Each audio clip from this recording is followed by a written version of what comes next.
myself in the face with this record. I'm so together.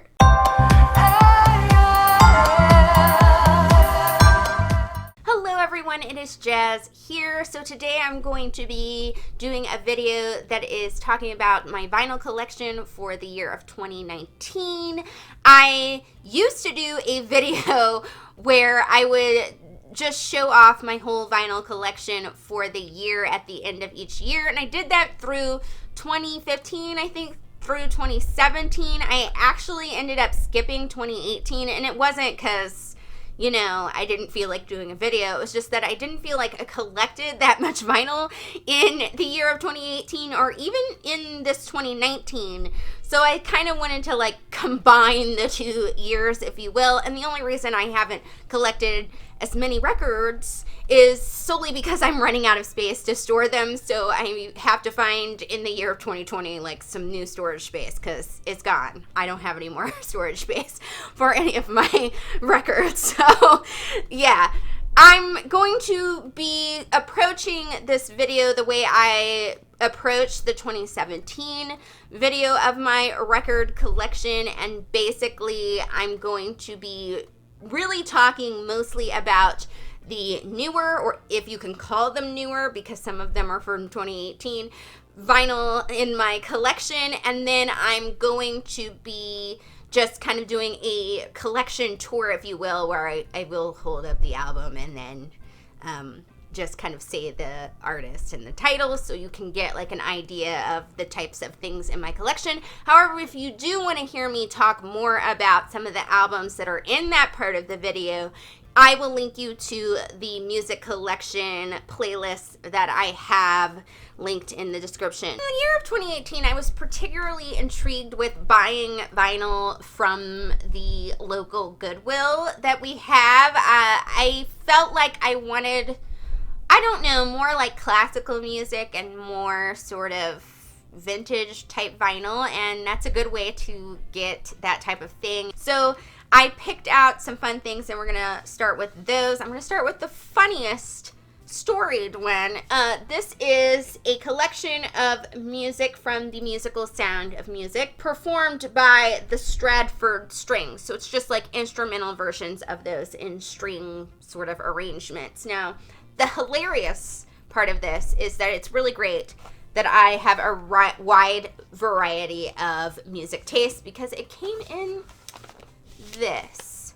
So I thought that I was getting a collection of disco hits when I got this, and I did look at the record itself, but I was mainly focused on like the condition of the record and like if it looked like it would play.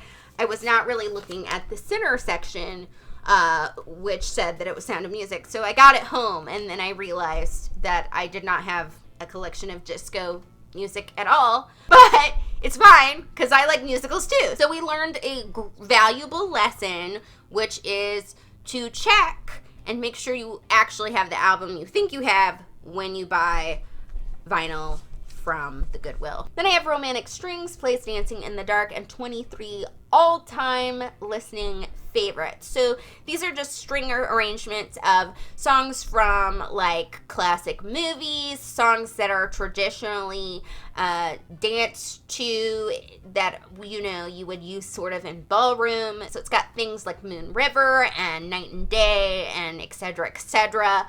So it's just a very nice, pleasant, you know, relaxing thing to listen to, and it's, you know, something that you like put on for like, I don't know, feeling like you're in a classic film mood, or at least that's what it makes me feel. I have 50 years of movie music, so this is some different arrangements of songs that are from films, and I don't have the full album, being that the way I got it, but I do have side B and C of albums, which means I have 2 albums with Moon River on it.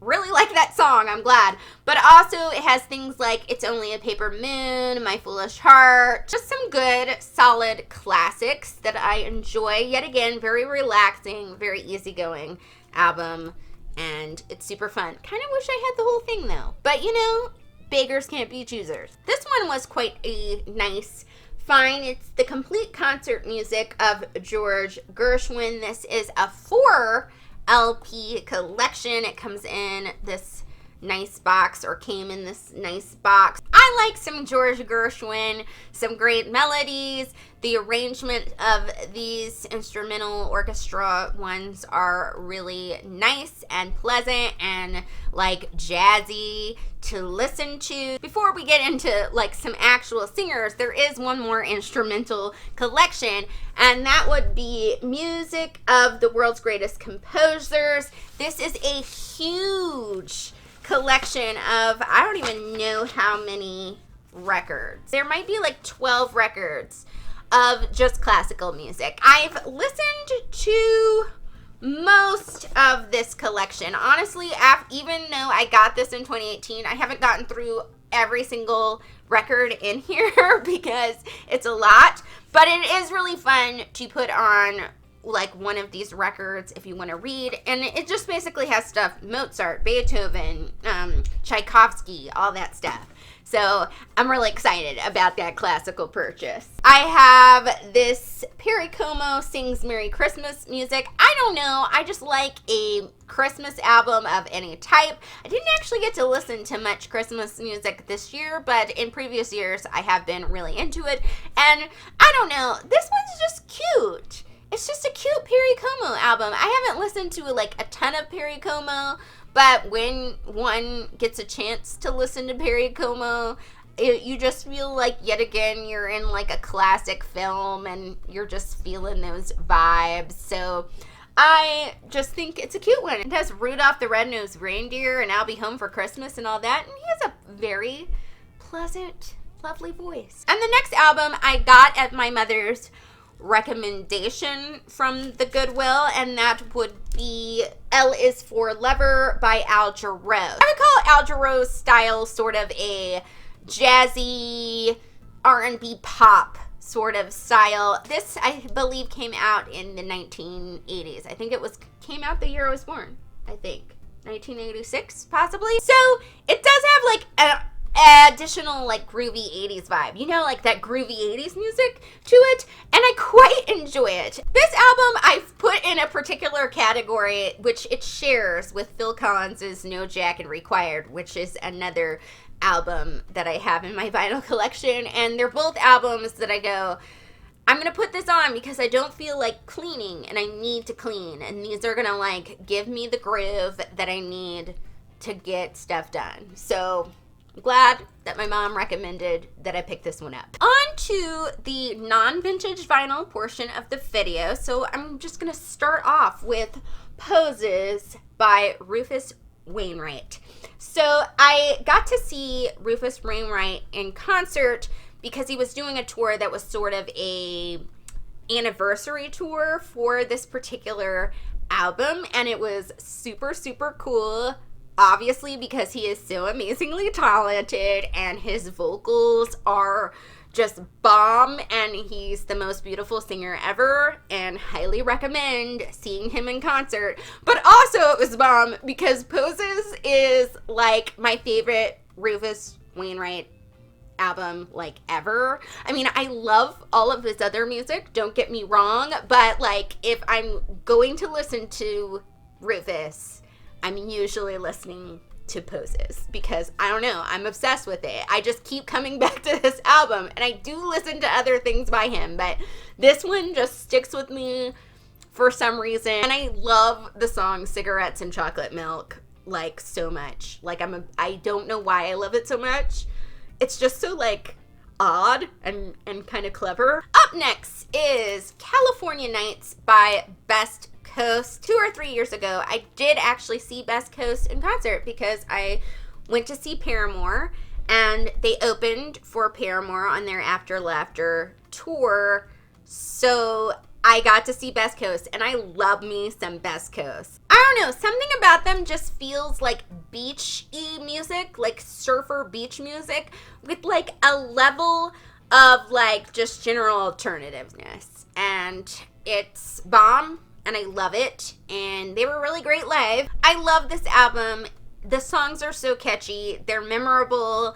They really talk about things that I find interesting. So yes, very excited that I own this one. Speaking of After Laughter by Paramore, near the end of 2019, I was like, oh, I haven't bought a lot of vinyl this year, and I thought as a Christmas gift to myself, I would get 3 new records, and I decided to get this Paramore album. I love every single Paramore album. I would have been happy to own every single Paramore album, but I decided to start off with this one in my Paramore collection. Hopefully I will own more, just because this came out at a time where I really related to like particular songs on this album. This album also does a thing that I love, which is it has kind of sad songs, but they're set to happy beats. You know that I love that. I ordered this off of Amazon, and the edition of this that I got is in kind of a marbled white vinyl, so it kind of looks cool as well. In 2019, I realized the sad fact was that I did not own one album by one of my favorite bands of all time, Muse, and I thought I would remedy that, and I ended up purchasing Absolution by Muse. I had a really hard time choosing what Muse album should be the first Muse album in my collection. I think that's why I didn't get any Muse in my collection, and I just said, you know what, go with Absolution. And I think the reason I went with Absolution is because Absolution, I believe, was the first album that introduced me to Muse. I still have not seen them live, which makes me sad because I always miss them, or it's not like fitting in with my schedule. Maybe someday, but I got to watch their concert on Guitar Center, so I guess that's something. But I love this. Every song on this album is excellent. Muse is just brilliant in musicianship, and you can tell they listen to like all kinds of styles and like have some sort of classical background or something, because it's so complex. Every little detail is complex. It's like progressive rock genius. And the last album that was purchased in 2019 was the Civil War's self-titled album. So I've wanted to own this, I think, since I've had a vinyl collection, because I believe it came out in 2013. Yes. So I started collecting in like 2015, and I intended to get it many times, and I just didn't end up getting it for whatever reason, and I said, I'm going to do it in 2019. It is time for this album, mostly because I kept singing the songs from it all over the house, and I was like, maybe it's time to get that album. I loved the previous albums of Civil War, so I just think they were because obviously the duet's broken up. I don't even think they toured for this album because of that case, but I loved the previous albums by this duet, but this one is just the best. Every song is great. The melodies are wonderful. I really love the like musicianship on them. I think that Joy Williams is like the best singer like ever, or one of the best singers ever. And also, it's got a wonderful song order. Like, the way that the songs flow from one thing into the next is bomb. So really glad that I own this one. I love it so much. On to the general tour of the rest of my vinyl collection, and I'm just going to list these in no particular order, although I will try to put all the Christmas albums together and some of the ones that are by the same artist together. Little Girl Blue by Nina Simone, The Doors' self-titled album, All My Demons Greeting Me as a Friend by Aurora, the soundtrack for the stage musical Wicked, Parallel Lines by Blondie, Blondes Have More Fun by Rod Stewart, 21 by Adele, Blue by Joni Mitchell, The Great Pretender by Dolly Parton, Confessions on a Dance Floor by Madonna, soundtrack for the film version of the musical Tommy, Changes 1 by David Bowie, the soundtrack for The Breakfast Club, American Idiot by Green Day, A Beautiful Lie by 30 Seconds to Mars, the soundtrack for the film Garden State, The Greatest Hits of Joan Jett and the Blackhearts, Yesterday and Today by the Beatles, No Jacket Required by Phil Collins, Led Zeppelin 3 by Led Zeppelin, Rumors by Fleetwood Mac, the soundtrack to the film The Virgin Suicides with music composed by Air. Encore by Barbara Streisand featuring other actors who sing. Turnstiles by Billy Joel. Sound of Silence by Simon and Garfunkel. Boots by Nancy Sinatra. Raising Sand by Robert Plant and Alison Krauss. The Monkees' self-titled album. The Breakup by Pete Yorn and Scarlett Johansson. The Lumineers' self-titled album. Latin for Lovers by Doris Day. Windy City by Alison Krauss. Careless Love by Madeline Perrault. Radio Cinematic by Jonathan Jackson and E Nation. Lady Sings the Blues by Billie Holiday. Soundtrack for the film La La Land. Hot Fuss by The Killers. Parachutes and Viva La Vida by Coldplay. Talking Dreams and Acoustic Dreams by Echo Smith. Does You Inspire You? And Moth by Chairlift. Ramblin' Rose, The Christmas Song, and The Best of Nat King Cole by Nat King Cole. A Pentatonix Christmas and Pentatonix, the self-titled album. Christmas by Michael Bublé. Soundtrack to A Charlie Brown Christmas. Lastly, talked about this last time, but it is a vinyl that I own, and it's Answers by Under New Management, which was a band that my mom was in when she was younger. So I think this was made in 1975, and you won't find it anywhere, so you won't know what it sounds like, because they were a small little Christian group. So yeah, but this is my mommy in her 70s jean outfit, which is super cute. And yeah, it's a fun vinyl that my mom found, or somebody found for her or something, so it's super cool and fun. Whew.